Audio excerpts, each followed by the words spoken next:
Bikeza Pamela umuntu akubonye gutya nicyo ashobora kukwibeshya kandi atari ko wenda mu miterere yawe umeze ushobora kumbona ukibesha nyine ukavuga ati uyu mukobwa yitwara gutya na gutya afite imico n'iyi ariko nyine ntabwo umuntu mumenya kubera physical appearance ngo umujudging ushaka kumenya umuntu uramwegera ukamuvugisha ukamenya uwo ari we apana kujudging umuntu from nowhere.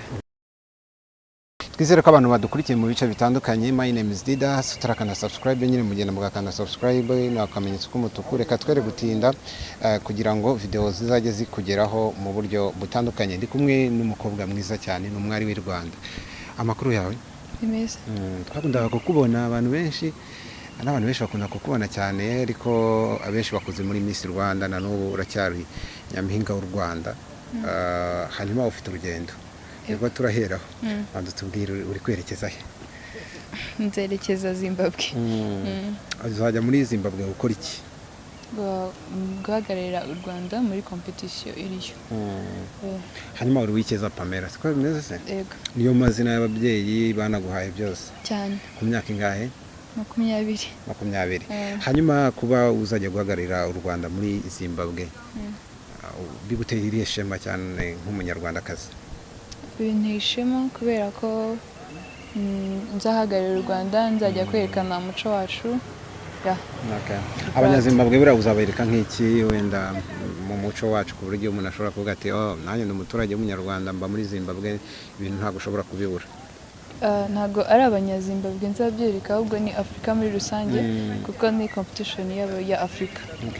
Yitwa Zuri African Queen. Icyo nzabereka umuco wacu w'abanyarwandakazi n'abanyarwanda muri rusange, imbyino zacu za gakondo n'indangagaciro z'umunyarwanda. Hanyuma uzaba ugiye muri Zimbabwe ubona ari iki cyane cyane abo banyafurika iyo mbaga muzaba ngiye guhura nayo bakwigira cyane cyane ku Rwanda? Icyo bazigiraho, icyo bakwigiraho mbona bakwigiraho umukobwa w'umunyarwandakazi ari cyane ari too much of African. Afite nature y'umunyafrika cyane. Yabazigiraho umuco wacu, bazigiraho ko umukobwa w'umunyarwandakazi yitwara n'ubupfura. Hari amakuru ufite kuri Zimbabwe igihugu ugiyemo wenda kabuze ukuntu kiteye abaturage babayo bameze bate bakunda ibiki ntabwo ndakora research ariko nyine nzi umujyi mukuru waho.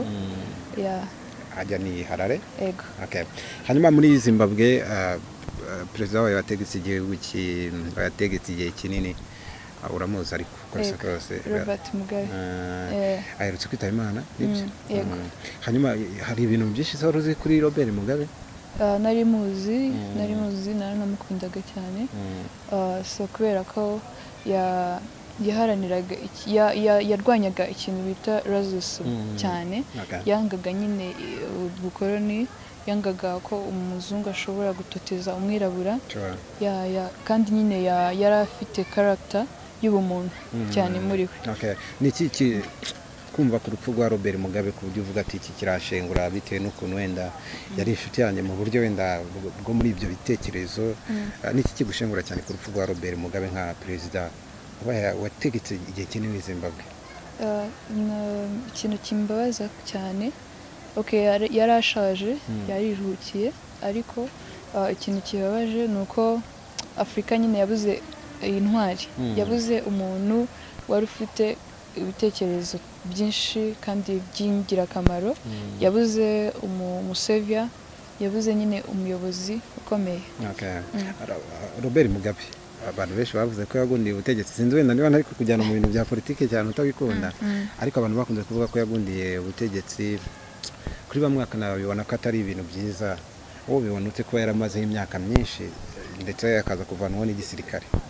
Njye narabikunze kubera ko n'ubundi urabona he was 95, so nyine yarashaje ariko yarakomeje kuyobora igihugu cye na Afrika muri rusange neza mu mahoro mu mutekano. So ntabwo rero ngewe mbifata nk'ukundira cyangwa iki, nuko yarashoboye kandi aho yaragejeje igihugu yarayoboye n'ahantu kure kandi hafatika. Twizire noneho mu buzima bwacu bw'abanyarwanda tugaruke ubu umuntu yavuga ko umukobwa w'umunyarwandakazi ruhando rwa Afurika ni mu ntoki ku buryo ese sinzi niba ari bwo bwa mbere ugiye kujya hanze ariko se aho wagiye iyo bavuze ati umukobwa aturutse mu Rwanda aba yambaye ati aba afite iyihe identity abantu bahita bumva iki? Umunyarwandakazi ni umuntu upika cyane aho ari hose n'igihugu arimo cyose kuko ahantu henshi ugiye uri umunyarwandakazi bahita bakumenya utananize kwivuga. So umunyarwandakazi ikintu kimuranga cya mbere ni umuco w'u Rwanda. Icya kabiri ni ubwitonzi, ikinyabupfura, ubwitange nyine n'ubumuntu. So nicyo kintu kiranga umukobwa w'umunyarwandakazi kurushaho. Ikindi kiranga umunyarwandakazi ni ubwiza. Uburanga bw'inyuma. Hanyuma ujye wegera hino kugira ngo utaza kuva muri kamera mo gakeya. Uri mu bantu bamamaye cyane muri Nyampinga y'u Rwanda 2018 sinzi niba mbivuze neza. Hanyuma kugera hanze muri ubu buzima bwo hanze kubana n'abaturage basanzwe, sinzi niba ujya no mu bikorwa wenda by'umuganda ubonana n'abaturage benshi, abantu ubona bakubona gute? Abantu benshi wenda ubona ukabona barikanze aravuze ati ni wa mukobwa tukabonaga kuri televiziyo. Ubuzima hanze bimeze gute? Ukuntu abantu bambona ni uko mbiyereka. Uko nyine uko abantu bakubonye ni uko uba warabiyeretse. Uko nyine witwaye nuko wiyerekanye niko abantu bagufata. So njye rero uko nyine niyerekanye nimba tuvuge niyerekanye muri Nyampinga muri Miss Rwanda. So rero nyine bamfata nk'umukobwa wagiye muri Miss Rwanda. Uko nitwaraga n'imico nari mfite niyo nakomezanye no hanze. So niko nyine abantu bamfata muri rusange. Nabivuze nk'ubu iyo ugiye nko mu muganda ahantu hari abantu benshi ntabwo abantu bahindukira ngo bakurebe cyane. Nyine barandeba ariko byari cyane mbere ariko ubu ngubu ntabwo bikiri cyane. Hanyuma kugira nta gutinza cyane twihute tubazo dukeya ukunda gusenga cyane. Niba ijambo rigufasha muri Bibiliya niba wenda ariyo usoma cyangwa niba sinzi niba ari Korowani? Nsoma Bibiliya. Ijambo rimfasha ngira amajambo menshi afasha ariko ijambo amagambo so ijambo rimfasha cyane ni ijambo riri mu Itangiriro umurongo wa 3 igice cya 2. So nimba nyine kugira ngo batere amatsiko n'inyota muzahasome. Hanyuma niriye jambo rikumotiva muri circumstance wenda ziba zikomeye runaka ariko ukavuga ati nubwo bimeze gutya I'm strong kubera ko nzi ko ijambo rimotive like nyine I don't easily give up nyine cause nyine umuntu aca mu bintu byinshi cyane akenshi urebye nk'umuntu nk'abantu nyine baba bakuzi like nyine the people are somehow negative. Ariko so rero nyine you keep going cause nyine bandi kuvuga ati njye nireka n'abandi bazandika. So njye I keep moving kugira ngo I win one day n'abandi bose babone ko I'm worthy than that. Bikeza Pamela umuntu akubonye gutya nicyo ashobora kukwibeshya kandi atari ko wenda mu miterere yawe umeze? Ushobora kumbona ukibesha nyine ukavuga ati uyu mukobwa yitwara gutya na gutya afite imico n'iyi ariko nyine ntabwo umuntu mumenya kubera physical appearance ngo umujudging. Ushaka kumenya umuntu uramwegera ukamuvugisha ukamenya uwo ari we apana kujudging umuntu from nowhere. Ubu nturabona akazi? Akazi kari permanent ntabwo nkakora ntabwo ndatangira gukora kuko ntabwo nabishatse kuko nyine mba ndi mu bintu byinshi. So ibyo nkora rero ni ibiraka. Hanyuma dusoza mu nzego z'ubuyobozi zifata n'ibyemezo ubona iyo uza kuba wenda nk'umuyobozi wari kujya mu zindi nzego? Nari kujya mu nzego zijyanye n'uburezi. Kubera iki?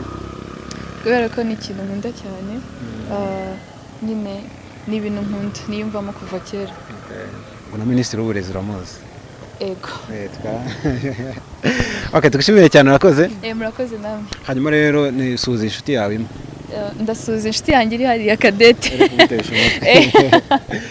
Turi kumwe na Uwikeza Pamela tumushimire cyane. Ni umukobwa ubona ko umukobwa mwiza cyane ahantu hose agenda akubwira ati njyewe nyine ndi umunyarwandakazi. Ikindi kintu batumenyera abanyarwandakazi ni uko tuba turi beza. My name is Didas, keep watching, ntiwibagirwe gukanda subscribe kugira ngo n'izindi video zizajye zikugeraho mu buryo bwihuse kandi bubangutse. Keep watching. Nawe utarakanda subscribe, kanda ku kamenyetso k'umutuku kanditseho subscribe kugira ngo uzajye ubona n'izindi video zitandukanye utasanga ahandi. Turabakunda.